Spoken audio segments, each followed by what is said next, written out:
About a year and a half ago, I built this mini pond ecosystem aquarium to try a few things I had never done before. Now, more than 500 days later, it has completely exceeded my expectations. It's been running almost on autopilot, growing into this lush, untamed jungle. Soon I will be relocating it to a new home, but before I do that, I want to future-proof it with a proper deep clean, fresh substrate and new plants. But before we get to that, let's go back to day one. When I started this project, I knew I wanted one thing: a waterfall. The challenge was fitting both a filter and a waterfall into such a tiny aquarium. So instead of trying to hide a conventional filter, I decided to build one myself and have it double as a waterfall pump. I used a small USB-powered pump with a coarse sponge secured in place using acrylic profiles. With the technical side sorted, it was time to build the hardscape. For this layout, I chose Veo Titan stones. They have a lot of character, and I used them to create a canyon-style composition with raised substrate banks on both sides. The large stone on the right also hides the filter chamber. Once the rocks were in place, I started preparing the juniper wood. Before using it, I always remove the soft outer fibers with a wire brush. It takes a little extra time, but the result is much cleaner. I arranged all of the branches to point in the same direction. Besides looking natural, it creates a strong sense of movement, almost as if the entire layout has been shaped by flowing water. To hold the substrate in place, I secured the rear corners using stones and a thin black sponge, and a mineral wool gluing material that blends surprisingly well with the Titan stones. One thing I see quite often is people stuffing white filter wool between the rocks to stop the soil from mixing with the sand. If it's completely hidden, that's fine, but if you can see it from the side, it immediately stands out. With the foundation finished, I started refining the details by adding more branches. This is always the most time-consuming part of the process. It's mostly trial and error until everything feels balanced. While filling one of the rear substrate banks, I discovered a small cave underneath the rocks. Just look at it. Down here, a little cave that we have built. I measured the return height and cut the acrylic pipe to length. Once again, the hydraulic fittings made the installation incredibly compact compared to flexible tubing. To soften the water flow, I cut the outlet at a 45-degree angle and later hid it beneath a few carefully placed stones. Those stones don't just camouflage the outlet, they also guide the water down the rock face instead of shooting it straight into the aquarium. For the foreground, I used ADA La Plata sand and spread it with a white paintbrush. To create more natural transitions, I used Veo Sable gravel, which complemented the Titan stones beautifully. With the hardscape complete, it was finally time for the plants. For the submerged areas, I chose Marsilea Hisuta and Eliocharis mini. Both grow slowly and work well in inner substrate like cosmetic sand. Instead of creating a dense carpet, they produce a much more natural, biotope-inspired look. Next came the epiphytes. I knew from the beginning that I wanted to use Anubias mini koi. Interestingly, these tissue culture cups had been sitting on my shelf for almost a year before I finally used them, and they were still perfectly healthy. I attached them using gel superglue, which is exactly what this type of glue is made for. For the emerged section, I decided to experiment with several pond plants from a local garden center. Some of them adapted surprisingly well, while others didn't last very long.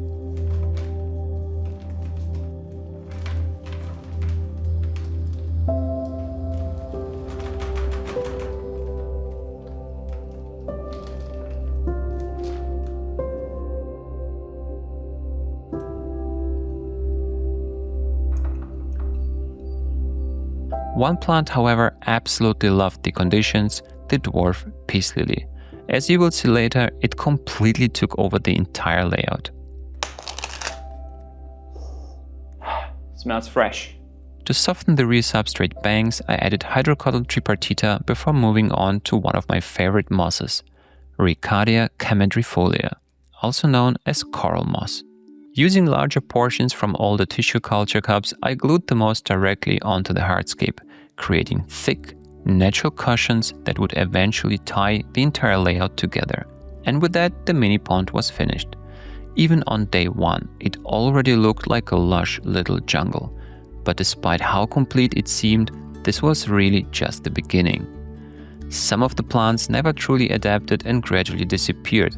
Others absolutely thrived, and the waterfall worked exactly as I had hoped. And over time, the aquarium evolved into something I could never have planned.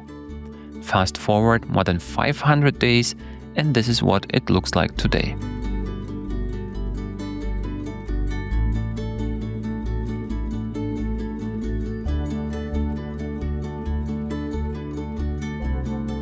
So this little mini pond has literally surprised me. It's beautiful, it's untamed, like a little slice of nature, and like nature, it is a little bit wild and chaotic, and it's been virtually maintenance-free for the past 1.5 years. For the most part, I've been just topping off the evaporated water with reverse osmosis water. I cleaned the filter only once, and I siphoned the sponge during this process once with a tube. It's self-sustaining, just refilling the evaporated water, and this is something I love about projects like this. There is the elephant in the room. You see a lot of roots in here, and they're coming from the dwarf peace lily. This plant is kind of invasive for this layout. It's beautiful, it's flowering right now, but it's sending out way too many roots. So the peace lily has to go. In the process, I'm going to replace all the soil pockets and replant them fresh, and also give a nice trim to the Ricardia, remove large portions of it. Let's get to work. The first thing I needed to remove was the dwarf peace lily. This plant had completely taken over the aquarium. Its roots had spread through almost every corner of the layout, so simply pulling it out would have destroyed half the hardscape. Instead, I carefully cut through the root systems so I could save a few healthy plants for future projects. As expected, removing the roots created an absolute mess. The water turned completely cloudy, so I left the filter running overnight and came back the next morning.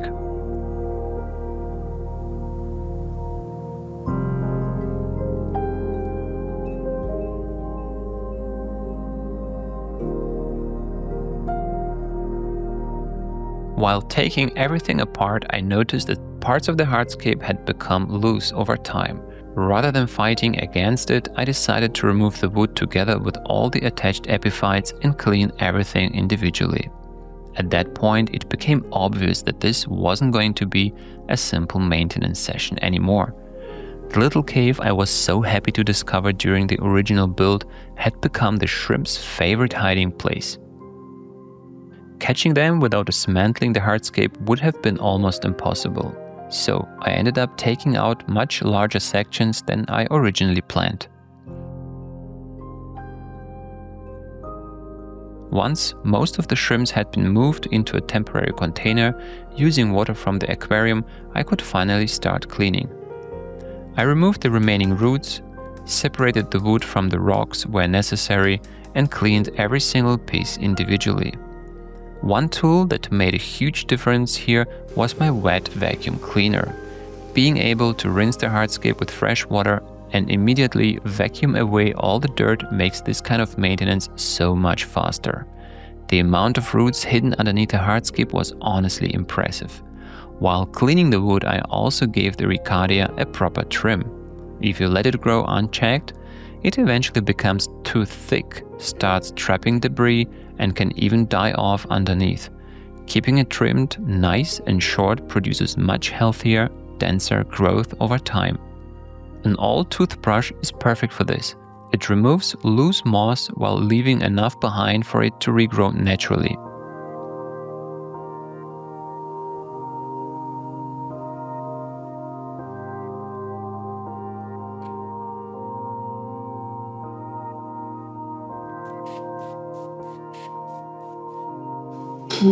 Guys, that was a lot of work. getting this little pond empty, but now it's clean, shiny. Now it's the rebuild phase. Let me show you around. So here you have the view from the back. The filter chamber is all cleaned and reinstalled, and here we have the 3 pockets. The one in the front, the one here in the back, another one, and one behind the stone. This one has a huge opening here on the side. It's kind of difficult to see. You know, there you see the opening. So if I put my hand inside, there you see it, right? I'm thinking I'm gonna insert some stones and glue them in place. And if I walk around this baby, not sure if I should introduce back this stone as it used to be, you know, underneath this one. And the wood pieces are still missing, but what's kind of really cool, we still have a bunch of Ricardia here attached to the stones, the Ficus pumila growing up here. I trimmed it back. It has one root here, so hopefully it will branch out and grow back.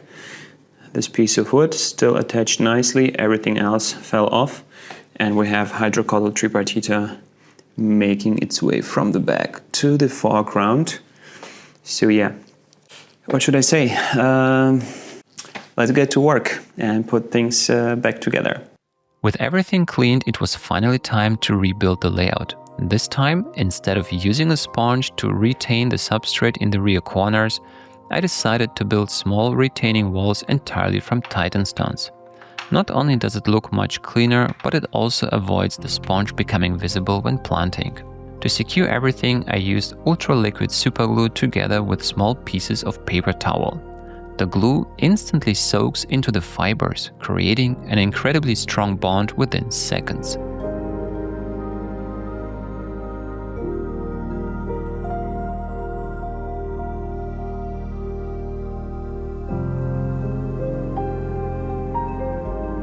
Once the structure was finished, I reintroduced the original pieces of wood and carefully worked on the details until everything felt balanced again.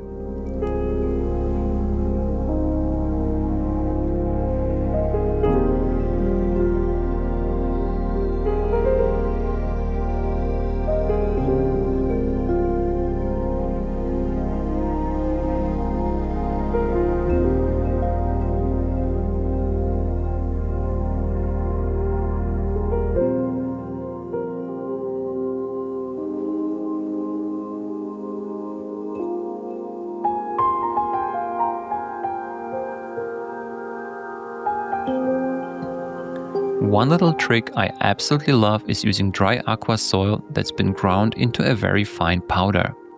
Sprinkled onto fresh superglue, it perfectly hides the paper towel and blends the repairs seamlessly into the surrounding hardscape. With the stonework finished, it was time to put the layout back together. Before reinstalling the wood, I noticed just how much Ricardia had grown over the past 500 days.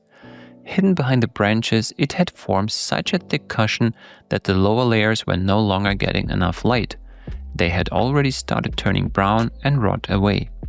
So I gave it a proper trim, removing all the dead growth and leaving behind a healthy, compact cushion. Once the wood was back in place, I filled the rear pockets with fresh tropical aquarium soil, rebuilt the substrate banks and prepared everything for a completely new selection of plants. I also found a tiny piece of Bulbitis hydolotti that had survived all this time. It was originally just a leftover plant, but it had grown into a beautiful little detail, so I decided to keep it. With the hardscape finished, I restored the foreground using La Plata sand. Since the sand was slightly damp, I used a spray bottle to level it out instead of brushing it dry.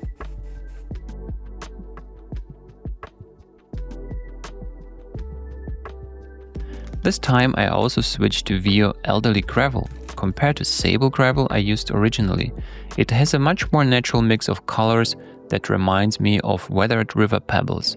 It blends beautifully with the Titan stones. Now it was time to plan the rebuilt layout. Before we begin, I would like to thank Tropical Aquarium Plants for continuously supporting my videos with fantastic, healthy plants. For the replanting, I used potted version of Hygrophila pinnatifida. Next, I planted Myriophyllum matogrossense, followed by one of my absolute favorite emersed plants, Hygrophila lancea araguaia. If you are building a wabicusa or riparium, I can highly recommend this species. Under high humidity, it develops stunning purple leaves. Even at a relatively small size, it produces delicate light blue flowers that last for a surprisingly long time. Preparing the tissue culture plants takes a little patience. The roots become heavily intertwined inside the cup, so I carefully separated them into individual plants before planting. On the right side, I placed Hygrophila pinnatifida towards the front so it can gradually spread across the rocks, while Hygrophila lancea araguaia sits behind it and will eventually grow above the waterline. Originally, I also planted Myriophyllum matogrossense in central rear pocket, but quickly realized it wouldn't work there. You see, unlike many aquatic plants, Myriophyllum won't naturally emerge from underwater growth. If you want it to stay immersed, you have to plant it with the growing tips already above the water surface. So I moved it to the rear plateau, where only the tips remain above the water. Thanks to the humid microclimate directly above the surface, it should continue growing in its compact immersed form instead of converting into submerged growth. The final planting creates gradual transition across the layout. Hygrophila lancea araguaia frames both sides. Hygrophila pinnatifida fills the center with creeping runners, and Myriophyllum matogrossense adds height and texture in the background. After such an extensive rebuild, I also added a small dose of Arca Night Out to help re-establish the biological filtration. The filter sponge itself was already mature, but after disturbing the entire layout, a little bacterial boost certainly doesn't hurt. And with that, the rebuilt mini pond was finally complete. Just finished planting the mini pond and I'm loving it. I cannot wait to see the plants growing in. I think it turned out amazing. It's more clean, it's more minimalistic, and cannot wait to see how the plants are going to fill in, especially the new additions in the background. I expect the Hygrophila pinnatifida to create a lot of runners, to kind of creep, but I will also allow some stems to grow out of water. Hygrophila lancea araguaia is going to grow out of water and flower with a lot of tiny blue flowers. Just love this plant, so easy. And the trick is to plant these plants right below the water surface. This way they can grow out by themselves, and when they do that, they will naturally adapt to the immersed growth. However, the Myriophyllum matogrossense, I first was thinking to plant it in the bag, and then I quickly pulled it out because once underwater, this plant is going to convert, create much softer foliage, and it would simply float on the water surface. So now I planted it with the tips sticking out of water. This way it grows more durable stems, much more compact, and it's a trial. You know, with a lot of these plants, you have to try and see if the conditions actually are great for the plants. Theoretically, they should all survive. It just depends if they get enough humidity. So, I hope you enjoyed watching this video. If you want to see how this tank is going to evolve, make sure to subscribe to the channel. Also, in the update video, it is going to be relocated to its new home. If you don't want to miss out on this, make sure you're subscribed, and I'm gonna see you in the next one. Goodbye.